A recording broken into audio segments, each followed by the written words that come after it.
있는 예은교회 우리 담임 목사님이신 김홍일 목사님께서 말씀을 전해 주십니다. 저희 담임 목사님의 은사 목사님이시고 늘 바른 목회를 가르쳐 주시고 또 좋은 멘토가 되어 주시는 분이라고 말씀하십니다.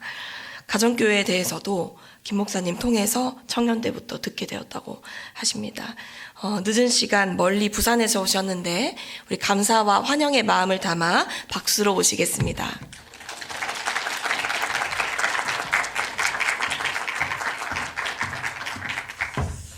예, 반갑습니다. 반갑습니다. 예, 감사합니다. 다른 교회 가서 성경 읽으면 저도 이제 세번역을 쓰기 때문에 우리 교회도 항상 제가 좀 많이 서먹하고 좀 망설이는데 우리 보배로운 예수 교회는 다 세번역을 써서 마음이 많이 놓입니다. 오늘 낮에도 우리 허목사하고 페이스톡 했어요. 그 연수 갔는데 연수관에 우리 부산 제가 속해 있는 이제 지역이 부산 동지역에서 이렇게 또 분가하고 된 지역들인데 그게 이제 제가 한 10년 이상 같이 만나고 했던 목사님 세 분, 또 허 목사님 네 사람이 같은 방을 홀을 쓰고 있더라고요. 그래서 서로 반갑게 인사하고 이제 그랬습니다. 운전하고 오다가 무슨 생각이 들었냐면 창세기 하나님께서 아브라함에게 이제 롯을 따로 보내고 난 뒤에 너는 동서남북을 바라봐라. 네가 다니는 곳을 네가 발로 밟는 곳을 다 주겠다. 이제 그랬잖아요. 근데 이제 제가 이곳에 이 건물이 골조가 어느 정도 완성됐을 때 집사람하고 같이 이제 진작 와야 되는데 못 와서 늘 미안했는데 서울 갔다 오다가 이제 한번 들렸어요. 들렸는데 그때 이제 우리 허 목사님이 하는 말이 교회가 이렇게 오니까 옆에 10몇 년 동안 묶여있던 그 개발하려고 했던 게 이제 풀려서 그게 아파트 뭐 이렇게 주거지역으로 개발이 된다고 이렇게 이제 보니까 뭐 불이 반짝반짝하고 저녁에 공사하는 표시가 좀 나 있더라고요. 지금 개발 중이죠, 지금. 예, 그렇죠. 그래서 야, 하나님께서 다 이렇게 교회를 준비하시고 또 지역도 준비하고 또 학교도 미리 있고 그래서 너무 하나님이 우리 보배로운 예수교회를 사랑하시고 이 시대에 꼭 쓰는 교회구나. 너무 가슴이 뿌듯합니다. 저는 우리 허 목사를 제자로 생각하는데 사실은 제가 더 많이 배우고 있습니다. 우리 허 목사한테 배울 게 너무 많아서. 허 목사는 제가 이제 청년부 때, 허 목사 청년 때 제가 이제 지도하고 또 신학교 가고 서울서 목회하고 부산 내려오고 또 포항성결교회에 있었고 개척하는 모든 과정에서 힘들고 어려울 때마다 서로 의논하고 그래서 너무 아끼고 제가 제일 사랑하고 아끼는 그런 목사님인데 사실 부산에서 여기까지 오려면 주일 아침 예배로 와서 좀 섬기고 싶지만은 시간상 되지도 않고 그래서 어쨌든 또 수요일 날 여러분과 함께 만나뵙게 되어서 너무 감사합니다. 반갑습니다. 한 번 더 인사하십시다. 반갑습니다. 예, 잘 오셨습니다. 예.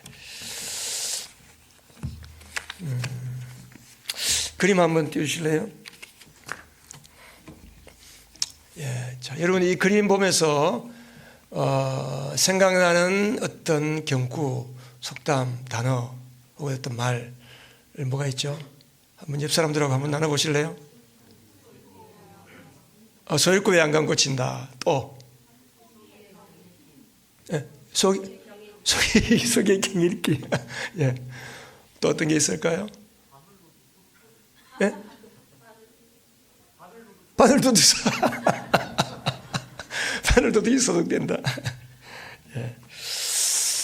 예. 제가 이 그림을 띄운 거는 예, 그 다음 화면 그 다음 예, 이거 뭐죠? 예, 서가 없으면 일은 누가 하나. 예. 서가 없으면 외양간은 깨끗한데 일은 누가 하지. 예. 제가 청년 때 이제 제가 마산에서 부산에서 대학 졸업하고 직장 생활 하다가 25살인가 그때 이제 서울로 갔어요. 가서 이제 신길교회 우리 성결교회 신길교회에서 40 될 때까지 이제 신앙생활 했는데 그때 장로님들에 대한 생각이 좀 안 좋았어요. 그래서 장로님들에 대한 부정적인 생각을 좀 갖고 있었는데 제가 부목사 할 때 우리 허성치 목사 예동교회 있을 때 부흥회 할 때 부흥 강사를 모시러 이제 공항을 갔다가 차를 타고 같이 모시고 오면서 장로님에 대한 이야기가 나왔어요. 그래서 내가 저는 앞으로 목회를 하더라도 장로님을 많이 안 세우고 싶다. 장로를 세울 때 참 조심스럽다. 이제 그런 이야기를 하니까 그 목사님께서 하시는 말씀이, 김 목사, 소가 없으면 외양간은 깨끗하지만 일은 누가 하지? 그러더라고요. 그 말씀이 제게 확 충격이 됐어요. 사실 그 이야기는 장로님에 대한 말씀이 아니고 오늘 와서 보니까 이제 우리 제가 잘 아는 금철 선교사님 또 형님 목사님이 장로님께서 계셔서 너무 반가운데, 장로의 문제라기보다도 교회 안에서 헌신하고 충성하는, 열심히 충성하는 사람들의 문제, 이제 그런 문제 같아요. 사실 교회 안에서 문제를 일으키는 사람은 초신자나 믿음이 없는 사람이 아니거든요. 열심히 일하는 사람이 항상 교회의 문제의 핵심에 있어요. 어제 제가 이제 홈페이지를 한번 들어와 봤습니다. 그래서 목사님 가시기 전에 1월 26일 주일 설교를 제가 이렇게 중간중간 건너뛰면서 들어보니까 그날 뭐 리더십에 대해, 섬김의 리더십에 대해서 쭉 이렇게 설교하시는데, 내가 준비한 말씀하고 관계가 되어서 너무 참 다행이다 생각했습니다. 무슨 말씀을 전할까 기도하다가 이 생각이 들어서 이 말씀을 준비했는데, 여러분 가정교회에서 많이 듣는 이야기 중에 하나, 가정교회에 여러 가지 가치가 있지만은 가정교회 여러 가지 말들, 또 생명의 싸움 공부하면서도 그렇고 많이 듣는 이야기 중에 하나가 순종과 뭐죠? 순종과 섬김. 생명의 싸움 공부하면서 그리스도인의 생활하면서 여러분 우리가 어떻게 예수님을 닮을까? 예수님을 닮는 두 가지 덕목. 예수님은 순종, 그리고 섬기는 삶을 사셨다. 그런 말씀 드렸을 겁니다. 그래서 이제 우리 교회를 포함해서 이 가정교회를 하는 교회들 보면 저희 교회도 이제 그런 경향이 참 많았습니다만, 가정교회 시작하고 짧게는 1년, 길게는 한 2년, 3년 지나면 목자들이 번아웃되기 시작합니다. 섬기는 자들이 힘들어해요. 왜 그럴까? 저도 뭐 1999년 10월 달에 이제 개척을 했는데, 개척하면서 그때는 이제 가정교회가 뭔지를 정확하게 모르고 어쨌든 가정교회를 해야지. 그 96년도인가 최영기 목사님께서 부산 와서 특강을 했는데 들어보니까 너무 좋은 거예요. 그래서 나도 개척하면 가정교회 해야 되겠다. 근데 뭐 본 거 없고 들은 거 없고 그냥 뭐 목장하면 가정교회 되는 줄 알고 했는데, 그러다가 이제 2006년부터 이제 가정교회를 전환해서 이렇게 하는데, 한 1년에서 한 2년 지나면서 목자들이 못하겠다는 거예요. 힘들어서. 왜 그럴까? 그리고 우리 교회만 그런 게 아니고 가정교회를 하는 상당수의 교회들이 힘들어해요. 목자들이. 섬기고 순종하고 헌신하고 희생하고 충성하는데 왜 힘들어할까? 예수님을 닮는 것이 섬김인데 왜 힘들어할까? 왜 그럴까? 순종과 섬김을 하겠다고 하지만 사실은 힘들어하는 이유. 그래서 진정한 섬김이 무엇이고 그 진정한 섬김의 출발은 무엇일까? 오늘 말씀은 우리가 너무나도 잘 아는 말씀이죠. 마르다와 마리아의 이야기, 아마 여러분 많이 들었을 것입니다. 오늘 본문 이야기, 마르다가 소식을 들으니까 자기 마을에 예수님이 지나가시는 거예요. 그래서 얼른 나가서 뛰어가서 예수님과 제자들을 자기 집으로 모시고 왔습니다. 예수님이 먼저 온 게 아니고 마르다가 가서 예수님을 모시고 왔어요. 이게 38절에 보면 그렇게 되어 있죠. 왜 모시고 왔을까? 잘 대접하고 싶어서. 어떻게 하든지 예수님을 잘 대접하고 예수님을 좀 편히 쉬게 하기 위해서 그러지 않았을까? 너무나도 좋은 생각이고 당연한 생각이죠. 근데 마르다 혼자서 예수님과 그리고 그의 제자들을 위해서 음식을 장만하고 섬기고 일을 하다 보니까 날씨는 덥죠. 할 일은 많죠. 그러니까 시간이 갈수록 점점 힘들어지는 거예요. 게다가 자기 동생 마리아는 양채같이 예수님 발 앞에 딱 붙어가지고 예수님의 말씀만 듣고 있고, 언니가 이렇게 바쁘게 왔다 갔다 하는데 전혀 눈길 한번 주지 않고, 괘씸한 거예요. 어쨌든 마르다가 주님을 맛있는 음식을 대접하고 제자들에게 맛있는 것을 섬기기 위해서 그 생각을 하니까 마음이 많이 들떠있습니다. 그리고 내가 맛있는 거 요리해서 드리면 예수님도 나를 인정해 주시고 칭찬해 주시겠지, 그 예수님께 받을 칭찬, 이런 기대가 있지 않았을까 생각이 돼요. 그런데 아무리 시간이 가도 할 건 많이 남아있고, 마리아가 좀 나와서 거들어주면 좋겠는데 꼼짝도 안 해요. 시간이 갈수록 어떤 생각이 드냐 하면, 동생 마리아에 대한 원망보다는 예수님이 원망스러운 거예요. 아니, 예수님이 보시면 모르나? 남자들은 그런 것도 모르나? 여자들이 이렇게 부엌에서 왔다 갔다 하는 걸 보면 좀 얼른 나가서 도와주려 하면 안 되나? 그래서 답답해서 주도적이고 성격이 급한 마르다가 참다 못해서 주님께 가서 두들대죠. 주님, 마리아가 옆에 있는데도 불구하고 마리아에게 이야기하지 않고 예수님에게 말하는 거예요. 지금 예수님에게. 마리아에게 이야기하면 되는데, 보통 좀 이게 정상적이지 않잖아요. 정상적이면 마리아에게 가서 이야기해야 되는데 예수님에게 이야기하는 거예요. 아니, 예수님, 주님, 동생한테 너 가서 빨리 언니 좀 도와드리고 일 빨리 끝내고 와라, 이 말씀 좀 해주시면 안 돼요? 지금 마르다가 예수님에게 투덜대면서 불만 섞인 이야기를 하고 있는 거예요. 바로 그때 베드로도 조금 미안했던지, 본문에는 없지만 그렇게 우리가 상상할 수 있잖아요. 베드로도 보고 조금 미안했던지 마리아한테, 마리아 자매 빨리 나가서 언니 빨리 도와주고 같이 들어와. 그래서 마리아가 일어나려고 하는데 예수님께서 마르다를 부르는 거예요. 급하게. 그게 41절 보세요. 보통 마르다야 한번 부르는데 여기 예수님이 마르다를 몇 번 불렀어요? 41절 2번 불렀어요. 마르다야, 마르다야. 예수님의 마음이 급한 거예요. 창세기 22장에 보면 아브라함이 이삭을 단 위에 올려놓고 칼을 들어서 치려고 할 때 하나님께서 아브라함을 급하게 2번 불렀단 말이에요. 오늘도 마찬가지예요. 예수님께서 마르다에게 마르다야, 마르다야, 뭐예요? 단호하게 딱 잘라버리는 거예요. 이랬을 필요 없다는 거예요. 그러면서 마르다에게 어떤 이야기 합니까? 너는 많은 일로 염려함에 들떠 있구나. 그러나 주님의 일은 많지 않다. 오히려 하나뿐이다. 그러나 네 동생 마리아는 이 좋은 편을 선택했다. 아무도 그것을 빼앗을 수가 없다. 아무도 그것을 누구에게 빼앗길 수가 없다. 이제 그런 말씀하시는 거예요. 주님이 좀 너무 하시지 않아요? 안 그러세요? 아무리 그렇게 말씀할지라도 조금 인정해주고, 그래, 마르다 참 수고 많구나.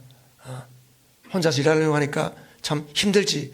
한마디 칭찬도 해주시고 격려해 주시면서 하실 말씀을 해야 되는데, 예수님이 어떤 때 보면 예수님이 참 쌀쌀 맞아요. 냉정해요. 그냥 딱 하신 말씀만 딱 할 때가 많아요. 보면 우리 목사님 안 그러세요 혹시?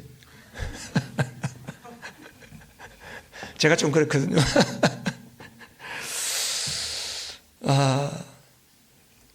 주님의 말씀이 우리가 쉽게 이해되지도 않고 정상적이지도 않습니다. 왜 이렇게 말씀하셨을까? 이렇게 말씀하시는 주님의 의도가 뭘까? 주님이 어떤 마음으로 이렇게 정상적이지 않게 마르다에게 접근하고 말씀하고 계실까? 또 마리아는 뺏길 수 없는 좋은 편을 선택했다라고 말씀하는데, 도대체 그게 뭐냐? 그게 어떤 말씀인가? 그게 무슨 의미인가? 자, 여기서 우리가 한번 17세기에 스페인의 유명한 화가 벨라스케스라고 하는 사람이 화가가 그린 그림이 있습니다. 제목이 좀 길죠.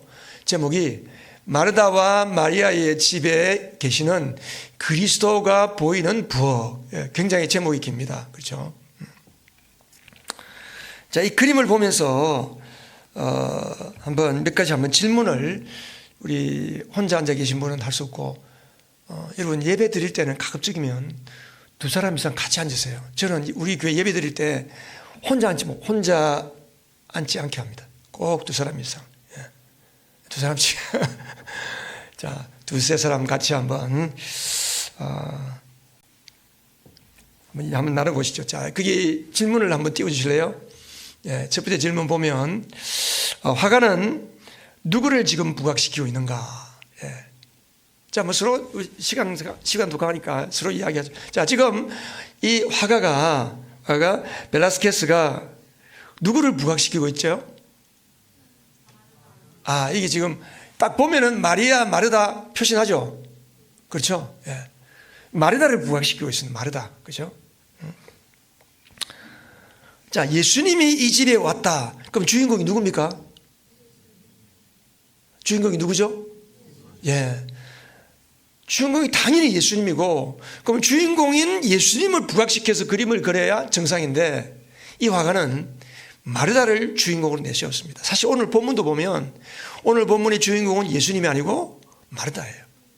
물론 모든 성경의 핵심 단어, 모든 여러분들이 성경을 볼 때 항상 중심 단어, 키워드를 찾을 때에 고정적인 키워드는 하나님, 예수님, 성령님이세요.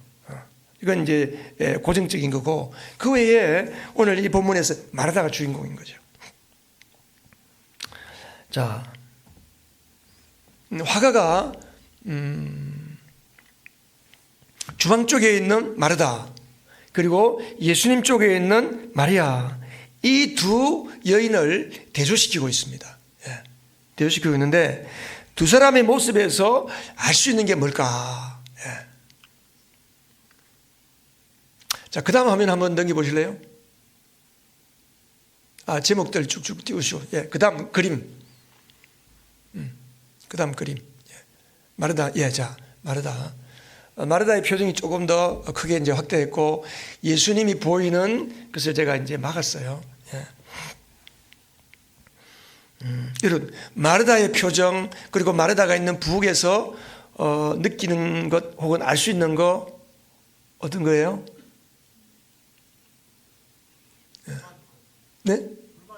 불만이 얼굴에 지금 불만이 꽉 찼습니다. 또 제가 묻는 질문에는 모든 게 다 정답입니다, 여러분. 주관적이기 때문에. 또 뭘 느끼세요? 이 그림을 보면서? 힘들다. 마르다가 굉장히 힘들다. 예. 또 하고 싶지 않다.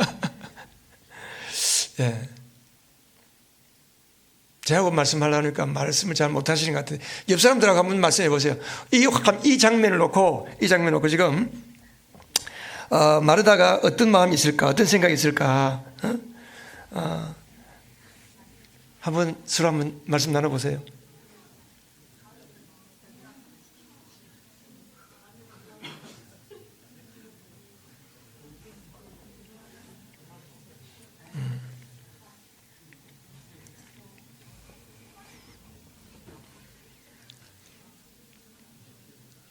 자, 좀 나누셨어요? 예. 한번 말씀해 보세요. 어떤 느낌, 어떤 거를 알 수 있나요? 네? 크게. 여러분, 이제 이런 유의 이야기를 하면, 대화를 하면요, 그러면 어린 아이들이 훨씬 기발한 아이디어가 나오고 상상력이 있고 창의적인 생각을 많이 해요. 어린 아이들이. 예?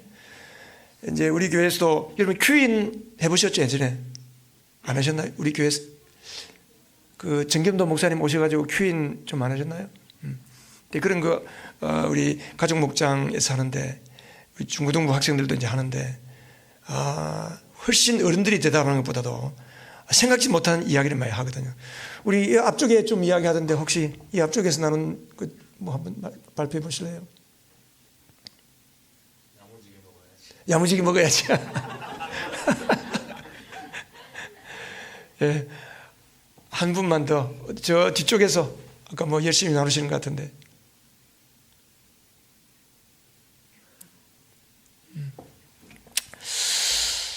여러분, 북에 물건들이 많죠. 예. 우리 조기같이 생긴, 예. 조기같이 생긴 생선 4마리. 또 여러분, 뭐가 보여요? 계란, 그 다음에 고추, 마늘, 그 다음 이 절구에 넣고 아마 마늘을 찢는지 모르겠어요. 그리고 뒤에 보면 올리브유 병도 있어요. 그러니까 지금 마르다가 할 게 많은 거예요, 지금. 하는 것을 요리해서 어쨌든 예수님을 잘 대접하려고. 그런데 불만이 많은 거예요. 지친 거예요. 힘든 거예요. 마르다의 팔뚝이 어때요? 보통이 아니죠. 그렇죠. 이거 화가가 왜 이렇게 그렸을까요? 일 잘한다는 거예요. 마르다는 일을 잘하는 사람이에요, 여러분. 교회 안에 일 잘하는 사람들이 있잖아요. 그리고 머리는 어때요? 밴드로 지금 묶었어요. 자, 그 다음 그림 한번 보여줄래요? 예수님, 이쪽 보면, 자, 아까 그림하고 이 그림 한번 대조해 보세요. 마르다의 모습하고 마리아의 모습하고, 자, 지금 마리아는 모습이 어때요? 가장 특징적인 게 뭐예요? 예. 또 옷이 어때요? 복장이? 쇼를 걸치고 있잖아요. 정상적이지 않잖아요. 왜 쇼를 걸쳤을까요? 반가운 손님이 왔으니까 어쨌든 환영하는 의미에서 좋은 옷을 입고 준비하고 있는 거죠. 자, 그 다음 화면 넘겨주세요. 그 다음 그림. 자, 이 그림 전체 그림인데, 마르다 뒤에도 어떤 노파가 있고 마리아 뒤에도 어떤 노파가 있어요. 그렇죠? 자, 이 두 여인 뒤에 있는 노파는 누굴까요? 뭘 의미할까요? 정답 없습니다. 용감하신 분 한번 말씀해 보세요. 사탄. 예. 주로 이제 마귀 할멈 통하니까 할멈은 주로 마귀 할멈. 예. 그래 충분히 그렇죠. 예. 마귀 할멈. 예. 또 마음. 어떤 마음? 마르다의 마음, 마리아의 마음. 자, 그렇다면 두 여인 뒤에 있는 이 노파가 같은 인물이라면 마르다에게는 무슨 말을 했고 마리아에게는 무슨 말을 할 것 같아요?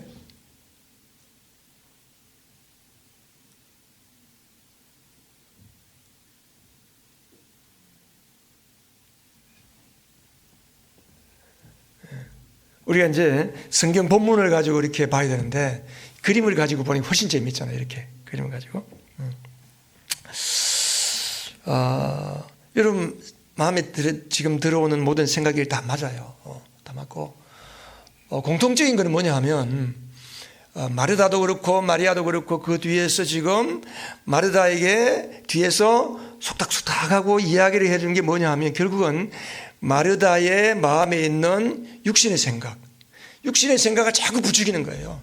그래, 아니 쟤는 왜 혼자 앉아있어? 예수님은 주층밖에 좀 나가서 도와주지도 않고 그런 말 하면 좋을 텐데 너 힘들지, 짜증나지, 아우 힘들어, 짜증나네.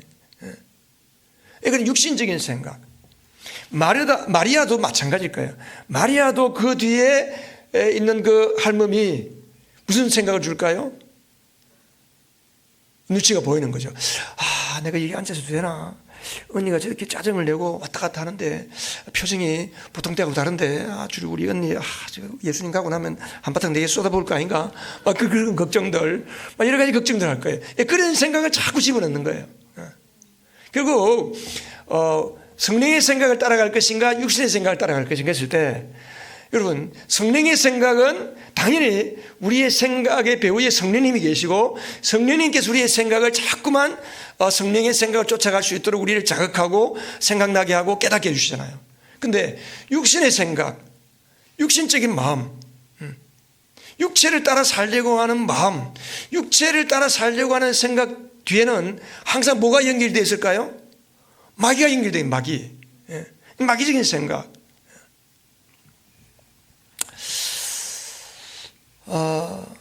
우리가 오늘 이런 이제 본문을 보고 그림을 이렇게 보면서 우리가 분명히 좀 짚고 넘어가야 할 게 몇 가지 있는데 그 중에 마르다의 마음이에요. 마르다의 마음.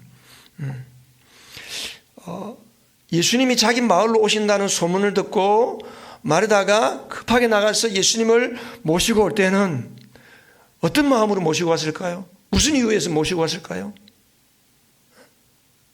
당연히 예수님을 잘 대접하고 오랜만에 우리 마을로 오셨는데, 비록 우리 집이 가난하지만, 여러분 마르다의 집이 가난하다는 건 여러분 좀 아시죠? 마르다가 있고 자기 오빠 나사로 그리고 이 동생 마리아, 이 세 남매가 부모님 없이 사는 가정이란 말이에요. 그죠? 그렇지만 우리가 비록 이렇게 가난하지만 예수님이 특별히 우리 가정을 사랑하시고 특별히 우리를 아껴주시는 우리 선생님이시니까 내가 또 힘을 다해서 없는 거 있는 거 다 그리고 모아서 좀 맛있는 거 대접해서 예수님을 오늘 좀 쉬게 하고 예수님 대접해야 되겠다. 너무 아름다운 마음이고 참 좋은 마음입니다. 그렇죠? 하지만 그 속에 은근히 인정받고 싶은 마음. 뭘로 인정받아요? 내가 일을 잘함으로써, 교회에서 내가 일을 열심히 잘함으로써 목사님께 인정받고 주변 사람들에게 인정받고, 그 누구든지 그런 생각 가질 수 있어요. 정상적인 생각이죠. 뭐 나쁘다고는 볼 수 없어요. 근데 그 생각은 왜 문제가 되냐 하면 인정받기를 원하는 자꾸 그런 마음으로 가다 보면 내가 무리하게 돼요. 그리고 인정받지 못했을 때 가지는 불만, 그것에 대한 쓴뿌리들이 작용하기 쉽다는 거죠.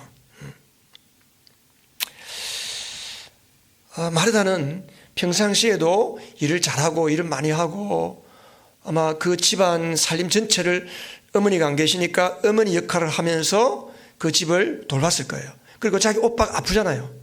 여러분 성경을 잘 읽어보면 자기 오빠 나사로는 요한복음 11장에 보면 나사로가 병들어서 죽게 되는 장면도 나오고 또 다른 성경에 보면 나병 환자로도 나오고 여러 가지 이제 몸이 좀 안 좋은 오빠예요.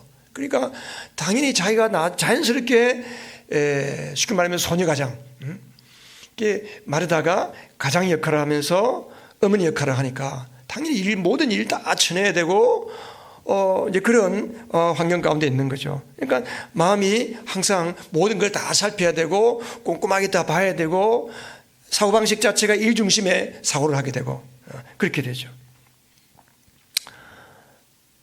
마리아의 마음은 뭘까? 마리아의 마음. 아까 우리가 그림을 보았듯이 마리아는 우리 집에 오신 예수님을 어떻게 하든지 내가 좀 잘 예수님과 함께 대화도 하고 예수님 그동안 어떻게 지내셨어요? 오래간만에 오셨는데 예수님 제자들과 함께 온 이스라엘에 다니시면서 일으킨 많은 기적들 또 놀라운 복음의 소식을 듣고 얼마나 많은 사람들이 주님께로 왔고 예수님이 가는 곳마다 얼마나 많은 재미있는 일들이 많아요. 이제 그런 이야기를 듣고 싶은 거죠. 예수님의 소식도 듣고 싶고.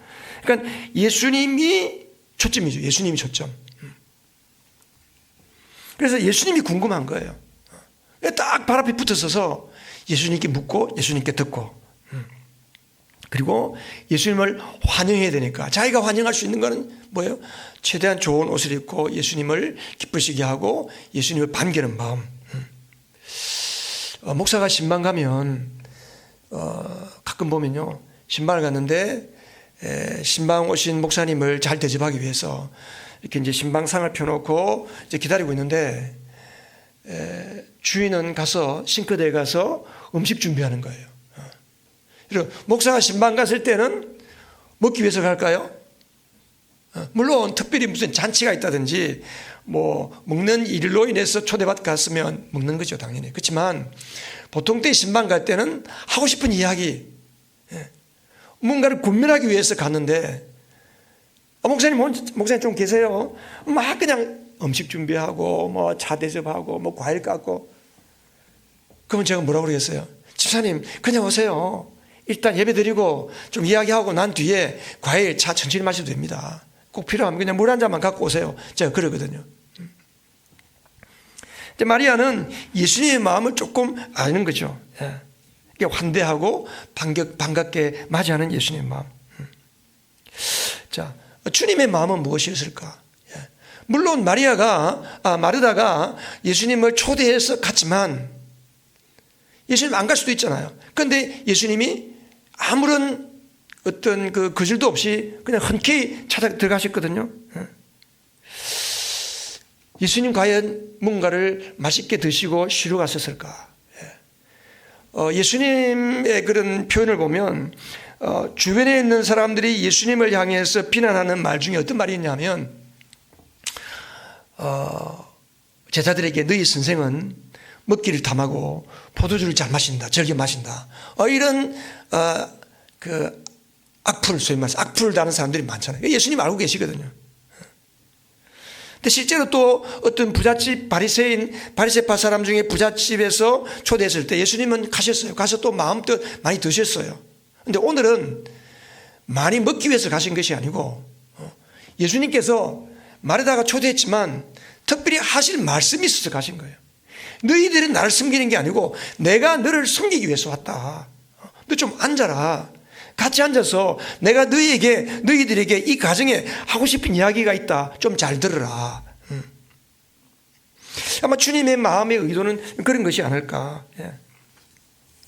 저는 이 말씀을 보면서 어쩌면 마르다에게 이 말씀했지만 오늘 이 마르다의 사건을 통해서 앞으로 세워질 많은 교회들, 주님 오실 때까지 그 역사 속에서 많은 교회들이 세워지고 교회 안에서 많은 충성된 일꾼들과 또 가정교회로 말하는 목자들과 섬기는 사람들, 일꾼들, 그들에게 하고 싶은 이야기를 마르다에게 말씀하지 않았을까, 그런 생각이 들었어요. 마르다 증후군이라는 말 들어보셨어요? 마르다 증후군. 마르다는 자기 힘에 지나치도록 최고의 대접을 하려고 하고 내 힘에 지나치도록 주님을 섬기고 싶은 마음으로 꽉 차 있습니다. 이 마르다 증후군 나오네요. 보입니까? 같이 한번 읽어볼까요? 자, 시작. 마르다 증후군이란 시작. 주님 안에 머물기보다는 주님을 위해서 뭔가를 해야 한다는 자기 생각을 따라 남도 모두 나처럼 섬길 것을 바라는 율법적 사고방식에서 나오는 증상들이다. 예. 말이 좀 긴데, 자, 쉽게 말하면 율법적인 사고방식에서 나오는 열매들, 이 육체의 열매. 그러니까 교회에서 열심히 일하고 하나님 나라에 충성하고 물론 그 생각이 너무 좋아요, 인간적으로. 그런데 그게 자기 생각을 따라서 주님 안에 머물면서 주님이 주시는 마음을 따라서 자연스럽게 하는 게 아니고 순전히 자기 생각을 따라서 자기의 의도를 가지고 주님을 섬기고 교회를 섬기고 그러다 보니까 자기가 의도하지 아니한 육체의 열매들이 나오는 거예요. 여러분 갈라디아서 5장 16절 이하에 쭉 보면 육체의 열매, 성령의 열매 나오죠. 그 육체의 열매들이 많거든요.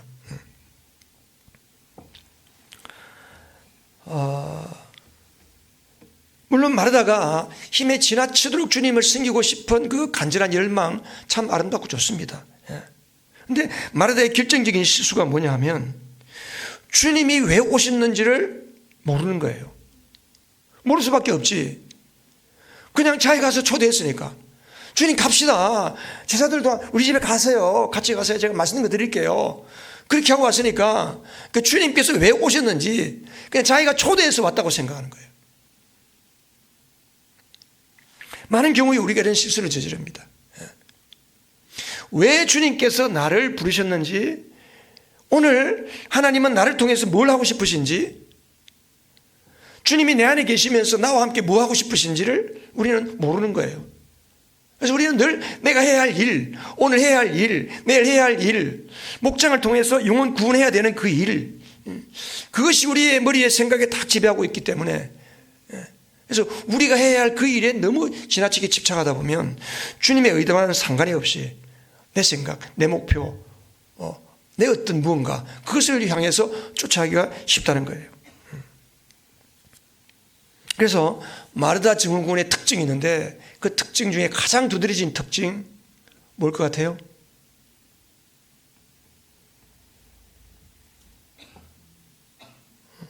마르다 증후군에 걸린 사람들의 가장 두드러진 특징은 분주함이에요. 다른 사람 이야기는 제 이야기예요, 사실은. 목회를 하다 보면, 저도 이제 개척해서 목회를 하는데, 우리 허 목사님은 개척을 너무 또 분리 개척도 하고 일꾼도 있지만, 저는 맨땅에 헤딩했으니까, 교회가 올랐을 듯 하면 또 그걸 깔아앉고, 또 올랐을 듯 하면 또 깔아앉고, 이걸 계속 반복하고 있는데,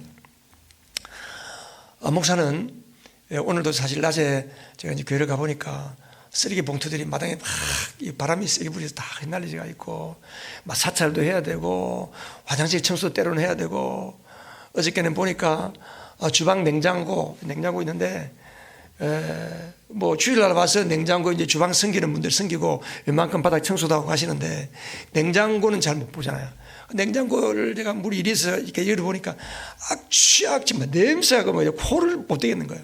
그 왜 그렇지 하고 보니까 냉장고 맨 밑바닥에 그 물이 고여가지고 썩어가지고 생선 내장 같은 것들이 이렇게 내장처럼 돼 있는 거예요. 이렇게 썩은 물이 고여서. 그거를 제가 뜨거운 물을 가지고 부어서 녹이고 얼음 녹이고 뭐 그런 것부터 필요해서 또 말씀 준비해야 되죠. 뭐 하여튼 개척교회의 목사 여러분, 여러분들은 복받은 여러분들입니다. 사실은 모든 것이 다 준비돼 가지고 좋은 목사님이 이렇게 다 준비돼 가지고 좋은 지체들, 헌신된 지체들 같이 이렇게 공동체를 이루는 것이 얼마나 하나님의 큰 축복인지 몰라요. 어쨌든 이렇게 일이 많으면 이제 아침에 말씀을 열고 말씀 묵상하려고 딱 앉으면 무슨 생각이 드냐 하면 일할 게 생각나는 거예요. 오늘 이거 해야 되는데, 오늘 쿠팡에서 이거 신청해야 되는데. 그 나이가 들어가니까 잊어버리잖아요. 장로님 그렇죠. 나이가 들어가니까 자꾸 금방증이 생기잖아요. 그러니까 생각날 때 안 하면은 못하는 거예요. 그러니까 말씀 앞에 펴놓고 생각나니까 잠깐 또 가서 일하고 또 가서, 그러니까 이게 말씀도 깊이 묵상이 안 되고 분주하기는 분주한데 시간만 가고 일은 안 되고 이런 경향이 참 많아요. 제가 마르다를 충분히 이해합니다. 어쨌든 마르다 증후군의 특징은 분주합니다. 그리고 자기 생각에 집중, 내 생각에 집중한다. 그리고 더 잘해서 더 잘하고 싶은 마음. 여러분, 잘하는 게 중요한 게 아닙니다. 여러분, 잘하려고 하지 마세요. 잘하려고 하기 때문에 문제가 생기는 거예요.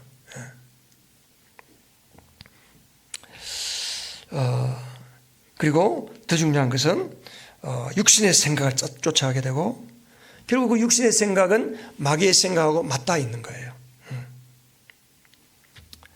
자, 반면에 마리아의 영성, 마르다 증후군의 반대편에 있는 마리아의 영성은 과연 어떤 영성일까? 물론 우리가 여기서 다 끄집어낼 수 없겠지만, 그래도 우리가 유추하면서 알 수 있는 것은 예수님 곁에 앉아서 예수님께서 아무도 뺏어갈 수 없는 것을 선택했다. 저는 이것에서 요한복음 15장에 나는 포도나무요 너희는 가지다. 가지가 열매를 많이 맺으려면 어떻게 하면 돼요? 여러분, 생명상 공부 다 하셨죠? 생명상 공부할 때 나오잖아요, 그죠? 포도나무가 열매를 많이 맺기 위해서는 가지가 어떻게 하면 돼요? 나무에 붙어 있기만 하면 되는 거예요. 붙어 있기만 하면. 그 붙어 있는 것을 예수님께서는 예전 성경에서는 내 안에 거하라, 세번역에서는 내 안에 머무르라 그랬어요. 너희가 내 안에 머물러 있으면 저절로 열매를 많이 맺는다. 그러니까 마리아의 영성은 한마디로 말하면 예수님 안에 머물러 있는 영성. 예수님 안에 머물러 있다는 게 뭘까? 내 안에 계신 예수님과 늘 사귀고 교제하고 주님의 마음을 초점을 맞추고 자꾸 묻고 들으려고 하고 주님의 마음을 품고 사는 거예요. 주님의 마음, 마르다는 자기 마음을 품고 사는데 마리아는 예수님의 마음을 품고 사는 사람.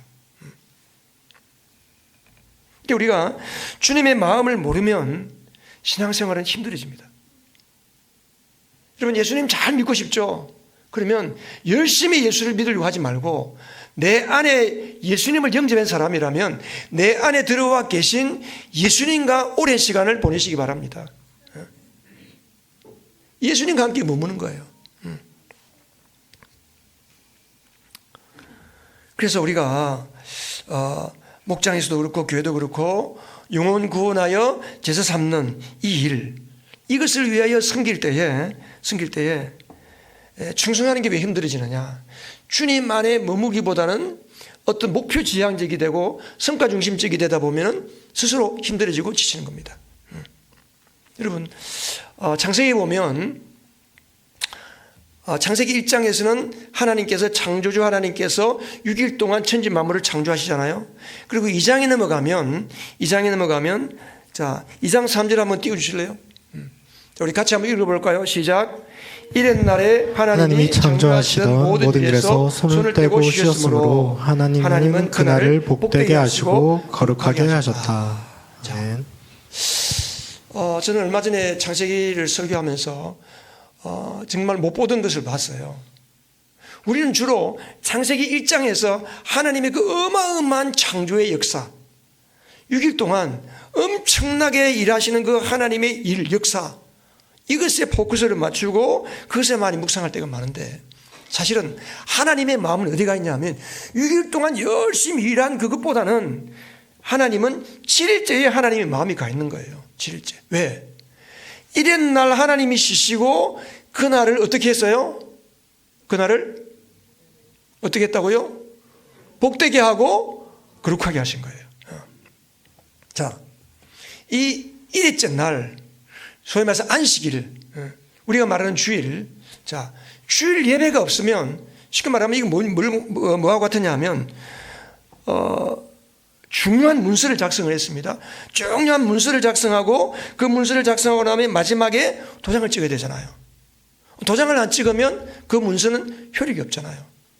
6일 동안 열심히 문서 작성을 하는 거예요. 그리고 7일날 하나님께서 도장을 꽉 찍어줘야 그 문서가 효력이 있는 거. 우리 삶도 마찬가지입니다. 6일 동안 열심히 일하고 열심히 공부하고 여러분의 사업을 위해서, 공부를 위해서, 여러분의 직장과 맡은 일들을 위해서 열심히 달려가는 거 좋습니다. 그런데 그 일에 누가 도장을 찍어줘야 될까요? 하나님께서 오케이 잘했구나 도장을 꽉 찍어줘야 그게 진짜 열매가 되는 거예요. 그런데 우리는 하나님의 도장 찍는 것보다는 내가 열심히 일하는 데 초점이 가 있는 거예요. 마르다는 6일 동안의 일에 관심이 가 있는 사람이에요. 우리 하나님이 원하시는 것은 7일째 되는 날, 내가 이 날을 복되게 하고 거룩하게 했다. 그럼 이 복이 뭘까? 하나님께서 이 날을 복되게 했다는 그 복이 뭘까? 자, 그 복은 하나님께서 창세 이전부터 미리 계획한 복이에요. 창세 이전부터 미리 하나님이 다 디자인하시고 설계하시고 계획해 놓으신 것을 가지고 이제 그 설계도에 따라서 창세기 1장에서부터 천지 만물을 창조하시고 일일째 날 쉰단 말이에요. 그럼 그 복이 과연 뭘까? 성령께서 바울에게 에베소서 3장에 가면 하나님께서 창세 이전에 계획하신 것을 계시로 내게 알려주셨다. 그러면서 그것을 내가 너에게 대충 썼다. 그러면서 그 대충 썼다는 게 어디냐면 에베소서 1장 2장이거든요. 그 에베소서 1장 2장을 가보세요. 여러분, 자, 한번 비춰주세요. 에베소서 1장 3절 4절. 자, 이거 보면 한번 같이 한번 읽어볼까요? 3절 4절 시작. 우리 주 예수 그리스도의 하나님 아버지를 찬양합시다. 하나님께서는 그리스도 안에서 하늘에 속한 온갖 신령한 복을 우리에게 주셨습니다. 하나님은 세상 창조 전에 그리스도 안에서 우리를 택하시고 사랑해 주셔서 하나님 앞에서 거룩하고 흠이 없는 사람이 되게 하셨습니다. 6절에 보면 네. 이제 우리로 하여금 하나님의 아들들, 하나님의 자녀들이 되게 하시기로 예정하셨다. 쉽게 말하면 4절, 5절, 6절은 합치면 4절, 5절은 하나님이 계획하셨다는 거예요. 뭘 계획하셨느냐? 자, 여기 보면 3절에 보면 하나님께서 주시는 복이 무슨 복이냐면 하나님께서는 그리스도 안에서 하늘에 속한 온갖 신령한 복. 자, 여러분, 창세기 1장으로 돌아가서, 창세기 2장으로 돌아가서 하나님이 그날을 복 주시고 거룩하게 하셨다 했을 때 보통 사람들은 복하면 무슨 복을 생각할까요? 여러분 다 복 받고 싶죠? 복 많이 받으시기 바랍니다. 새해 복 많이 받으세요. 인사 많이 드렸죠?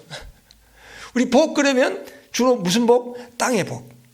땅의 복. 예. 공부 잘하고 건강하고 돈 많이 벌고 내 원하는 목표 이루고 그래서 내 원하는 목표를 통해서 하나님께 영광을 돌리고 주로 땅에 속한 복을 생각합니다. 그런데 우리 하나님은 하나님이 원하시는 복이 뭐냐 하면 에베소서 1장 3절에 보면 그 모든 하늘에 속한 땅에 속한 게 아니고 하늘에 속한 그 모든 신령한 복이 어디 안에 있습니까? 이 말씀에 보면 그리스도 안에 있다는 거예요. 그리스도. 그러니까 우리가 진짜 복을 얻으려면 뭘 붙잡아야 돼요? 예수님 붙잡으면 되는 거예요. 그러니까 창세기 2장 3절에 있는 하나님이 복되게 하시고 거룩하게 하셨다는 것은 그 복은 누구예요? 예수님이에요. 예수님. 여러분들이 성경을 볼 때 복 그러면 땅의 복을 생각하지 말고 하나님이 우리 아브라함에게 내가 네게 복의 근원이 되게 하고 복을 주겠다고 했을 때 그 복도 마찬가지예요. 예수님이에요. 예수님. 근본적으로는 예수님이고 예수님 붙잡으면 그 예수님 안에 하늘에 속한 복, 그럼 당연히 땅의 복 같이 있는 거예요. 우리가 제가 이 말씀을 왜 하느냐면 마르다처럼 되다 보면은 자꾸 땅의 것을 추구하게 되고 땅의 복을 추구하다 보면 우리가 꽝 남는 게 꽝이 되는 거예요. 피곤해지는 거예요.